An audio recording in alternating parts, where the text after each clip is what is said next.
Hi, Martin. It's great to be talking to you. Thanks so much for being here. How are you doing today? I'm good. I just got home from a vacation, but now I'm back to work and we're preparing for the festivals and the release of the album. We're going to release it on Summer Breeze, and we're super excited about that. Yeah, Endtime Signals will be released on the 16th of August. What can you reveal to your fans about that album? Well, I think it's a diverse album. What we did with this album was that we were looking back to all the different kind of flavors that we did with Dark Tranquillity in the past. We went back to the aggression of some of the eras that we had before. So it's a diverse album. We have everything from ballads to kind of aggressive speed. We wanted to make an album that was a bit darker because of the times that we're living in. So I think it's a darker, very varied album. We're super proud about it, and we hope that you're gonna enjoy it when you get to hear it. Yeah, and in your opinion, you are saying that maybe Endtime Signals is darker than Moment, your previous album. What are the Yeah. differences do you note between those two albums? Well, there's some new members, of course, and there are also new flavors when you have new members. The new musicians come with a new hunger, and also everyone has different kind of like a tool set as a musician. So we noticed that we kind of have the ability to play a bit more technical. And that's why we went a bit more technical and aggressive with some songs. We also wanted the album to be a bit more organic, to have it more open, and not kind of this tightly edited. We wanted to let it breathe and not necessarily correct all the mistakes, because you're going to do some mistakes when you record, and you don't necessarily need to correct all of them. Sometimes those mistakes gives this groove that you want to have, and you can find kind of gems and things in the unexpected. So I think it's more organic, and that's by design. That's how we recorded it, to have like longer bulks of recording sessions rather than small, shorter takes. So a dark, organic album that visits all the past flavors of Dark Tranquillity. That's what End Time Signals is. Yeah, and why you decided to make it, in your words, more organic, not cutting everything to be perfect? I think we just wanted to try and see how that would feel, and also because we felt secure about being able to pull off longer sessions than we did before. So we wanted to see how that would let the songs breathe. We also composed the songs a bit less complex. The guitars are more straightforward, and that we think that kind of lends itself towards having it more organic, instead of, because when you have a lot of different before we use a lot of duality in the guitars, like one guitar will do this and the other one will be perfectly in tune but doing something else, and then everything needs to be very coordinated. But this is more straightforward, and then we thought we could have it more open and see how that feels, and I like it a lot. Yeah, and it's a great album. You should be proud of it. Oh, thanks. You already said that you have new members. They are Christian Jensen and Joachim Strengberg Nielsen. How was the process of welcoming into the band? We started playing with them a few years before we started to actually record the album, so we know them quite well. When we started recording, they started playing with us, touring the Moment album. So as musicians, we kind of know each other from stage, but recording in a studio and composing is a completely different environment. So I think we needed to kind of explain and introduce them to what we are searching for in Dark Tranquillity and what our process is to find it. But I mean, they are super motivated, and they really understand what the band is even before they were joining the band.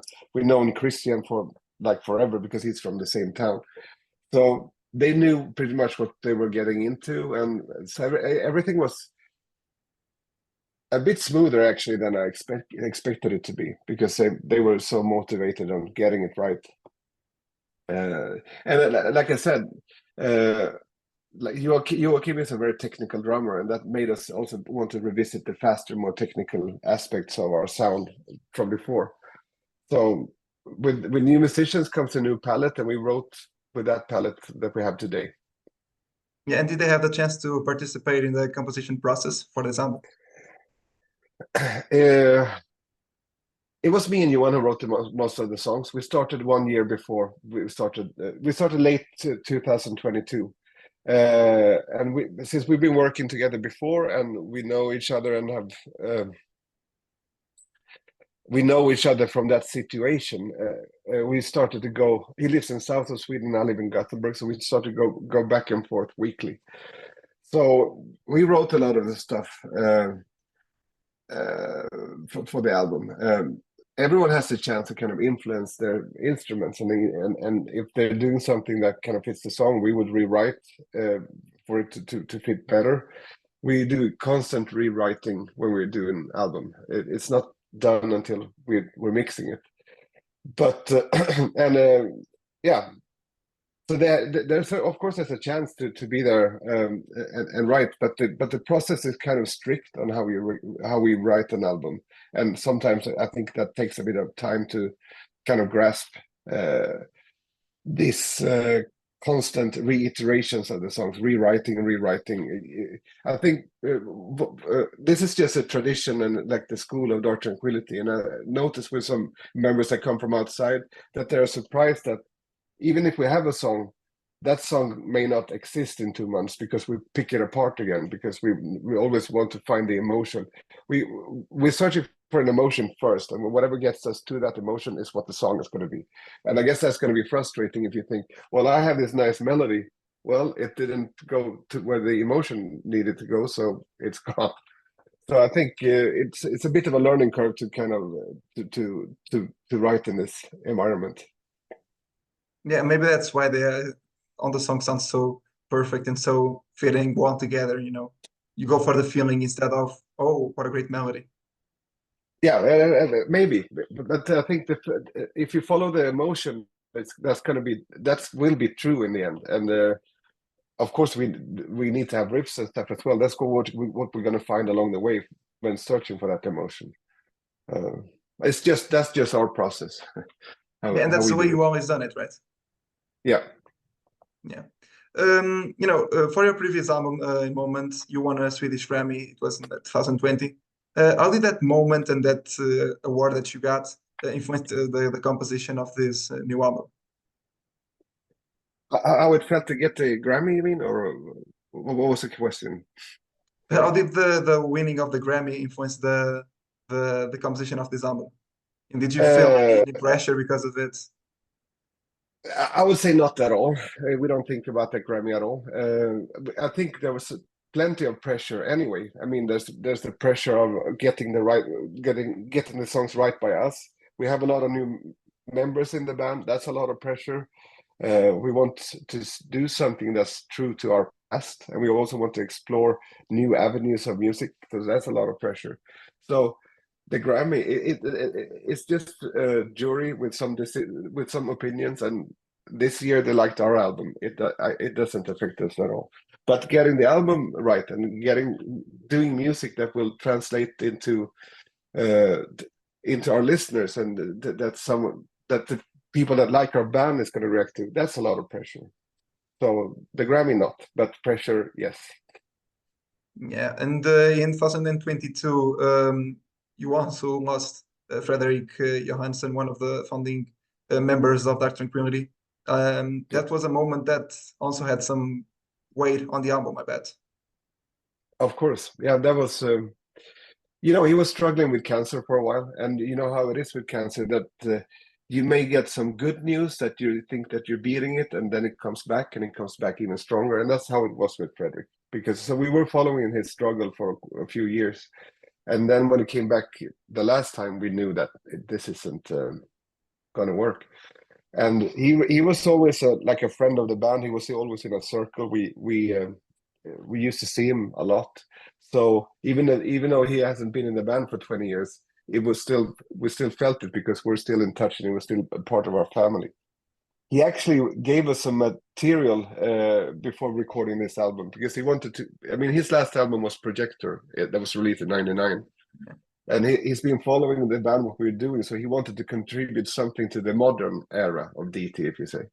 So he gave us some music, and while he was still sick, I mean, I listened to it, but it was too hard to kind of start working on it because it was so emotional. But when he passed, I started to listen to that music again, and there was this melody that like this emotion or this melody that really resonated with me.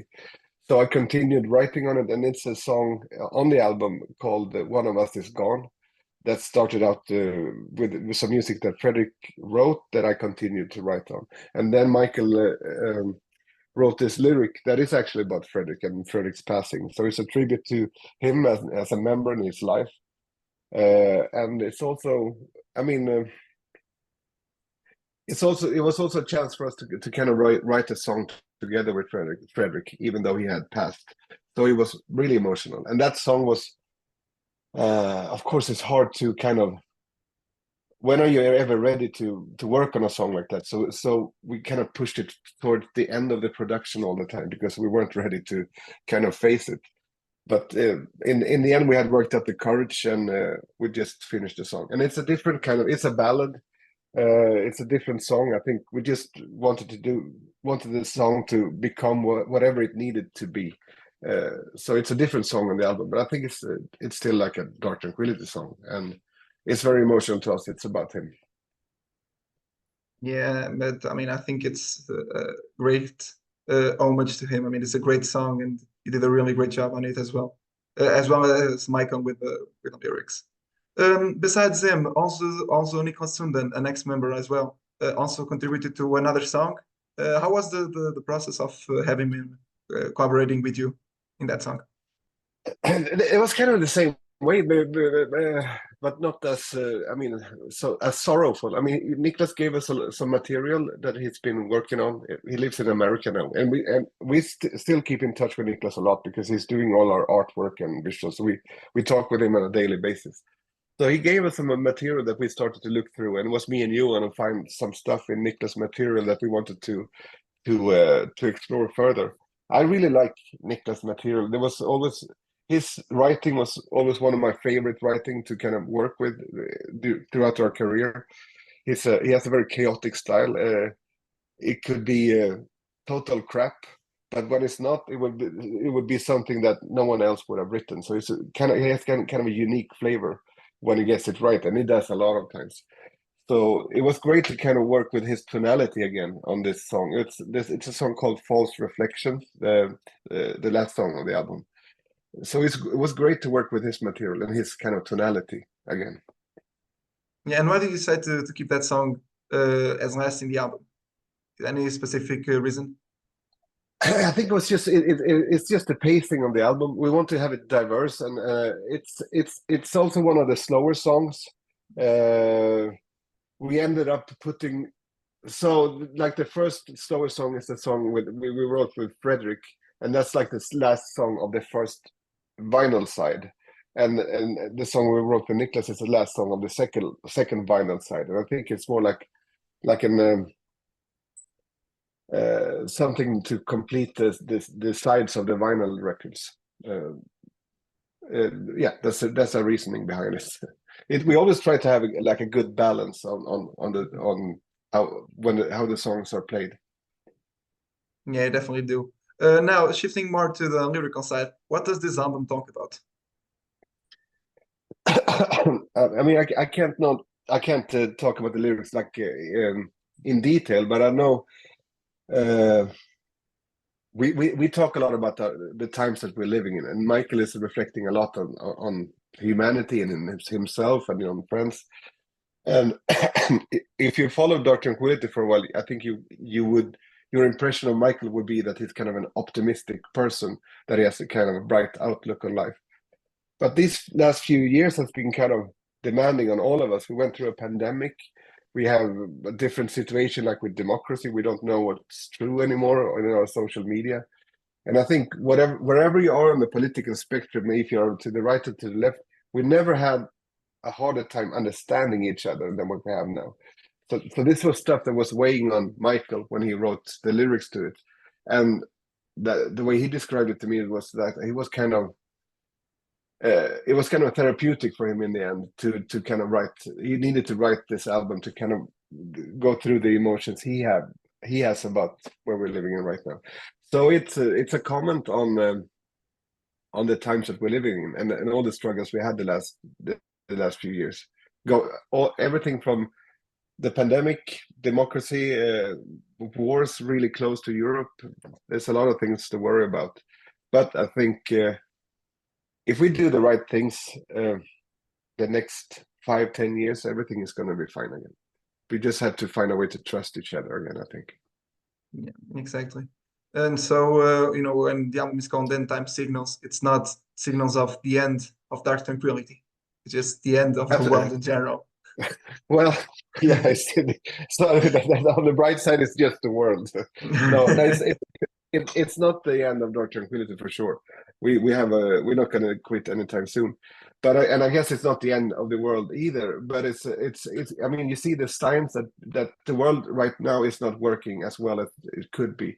So it's like the signs of an end time, I guess. But definitely not the end of Dark Tranquillity. Yeah, that's great. You also have some guests on this album. Among them is the Gothenburg Symphony Orchestra. How was the process of working with them?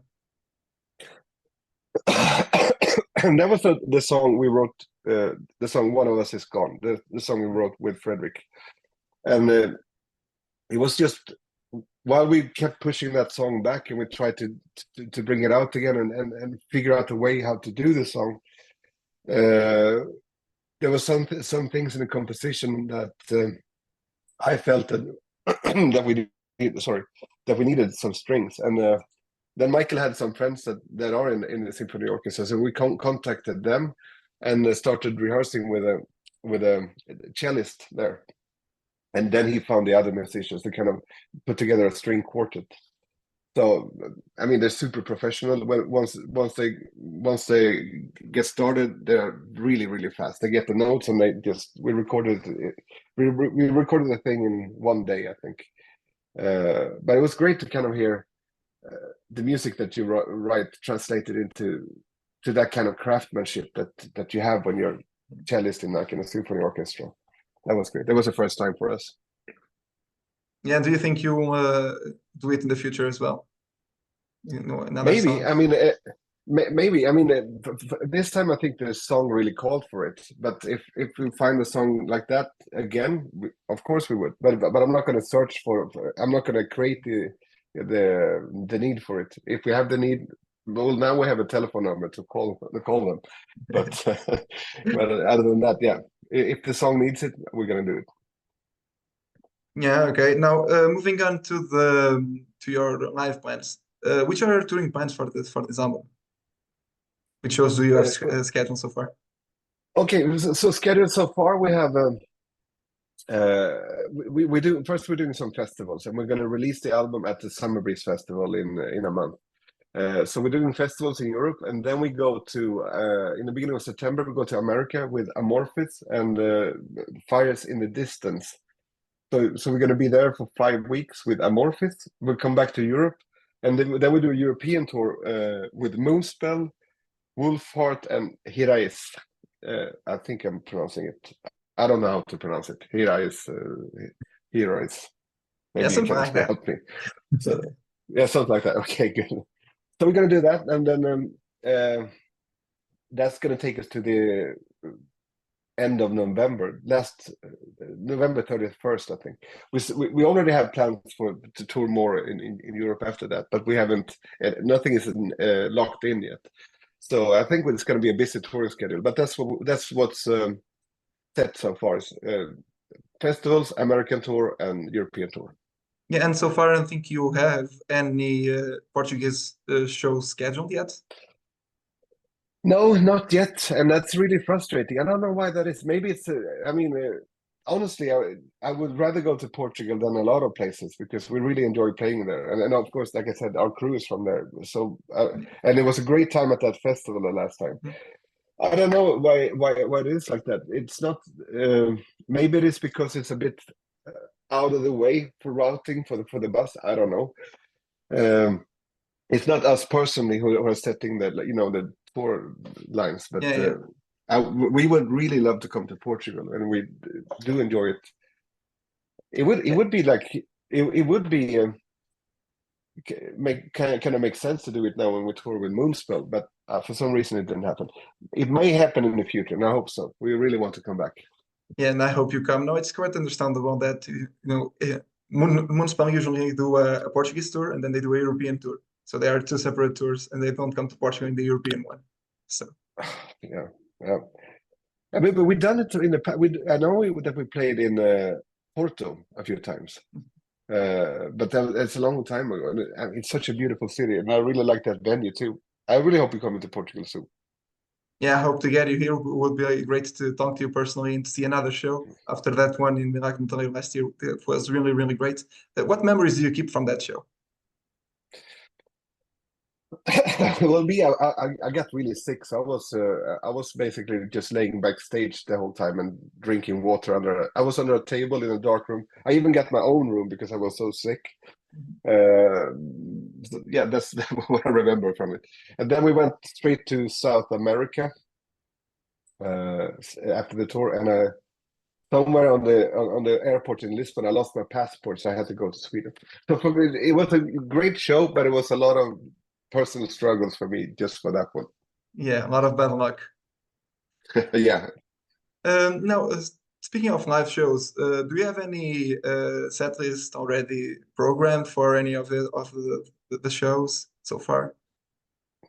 We haven't done like the specific set list, but we are like when we did this album, Endtime Signals. Like I said, we were looking a lot to the past, what we had done, and what kind of material we'd done before when creating the album. So we started to think about that as well in the context of a live setting. So we have gone through our whole discography and searched for songs that we haven't played a lot before. So we are right now rehearsing a lot of deep cuts that we never ever played live before. So it's going to be a varied set list, and it's going to be songs that the audience haven't heard before, even older songs. Yeah, and I bet it's going to be great. As I said, if the chance comes, don't forget to come to Portugal. It would be great. Now, just to finish, one last question that I usually ask to artists that have some back catalog, and that can actually answer this question.